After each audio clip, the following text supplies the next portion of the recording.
Hi, in this video I'm gonna show you how to screenshot on your Samsung. So simply I'm provide two different way.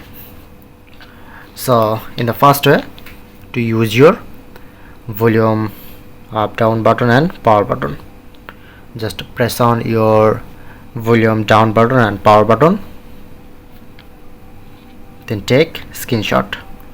Okay, now I'm take the screenshot in the first way, and the second way, to use my control center. Go to my control center and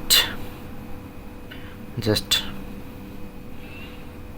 check out to screenshot option, but missing my screenshot option, so press on to pen option, click on to edit, and it just find here screenshot option.